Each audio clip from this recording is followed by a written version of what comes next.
Hvem er Gud? I gamle dage, der troede man, at Gud var en mand, der sad oppe bag skyerne og kiggede ned på os. Men så fandt man ud af, hvad der var oppe bag skyerne, og der sad altså ikke nogen Gud. Så nu er Gud noget mere abstrakt, som man kan vælge at tro på eller ej. Vi har mange forskellige religioner i verden, og nogle tilbeder deres Gud mere end andre, og nogle tror slet ikke på Gud. Det er altså et valg, der i de fleste tilfælde er op til den enkelte person, om man vil tro på Gud eller ej. Hvis man vælger at tro, så er man højst sandsynligt også sluttet til en religion. Og hver religion har forskellige måder at tolke Gud på, og forskellige måder at tolke på, hvordan man kan gøre Gud glad, og hvad man skal gøre for at tilbede ham. Men findes der virkelig en Gud?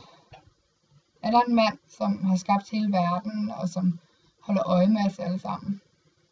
I Bibelen der er så skrevet, at Gud er i hver mand. Jeg tror ikke på, at der findes nogen Gud, men jeg tror på, at Gud er i hver mand. Han er altså ikke en Gud, der bestemmer over alle mennesker, og hvordan vi skal gøre, og han passer på os alle sammen. Men hvert menneske har en Gud i sig, som de selv kan gøre med, hvad de vil. Det er altså ikke Gud, der bestemmer over menneskerne, det er menneskerne, der bestemmer over Gud. Mennesker kan bestemme, om de vil tro på ham, og kan have deres egen unikke opfattelse af Gud, og så kan de gøre med ham, hvad de vil. Jeg tror nemlig på, at mennesker har brug for noget at tro på. Og vi har brug for at føle os sikre og beskyttede, og vi har brug for, at der er lidt mere, end det vi bare kan se.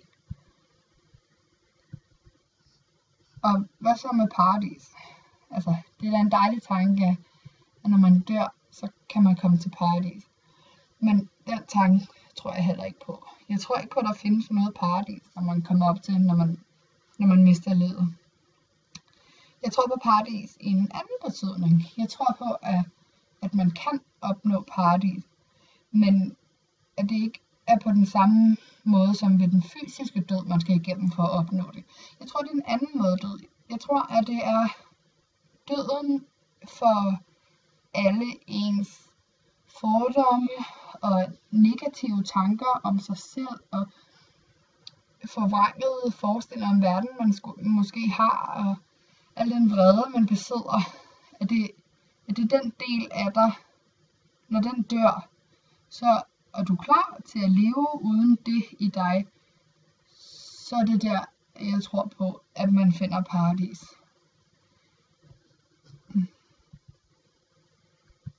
Så om man vil tro på Gud eller ej, det er i bund og grund op til en selv. Gud er ikke en fast ting, noget fast, der kræver noget af dig, medmindre du gerne vil have det. Jeg tror, at jo mere troende du er, jo mere støtte har du i virkeligheden brug for.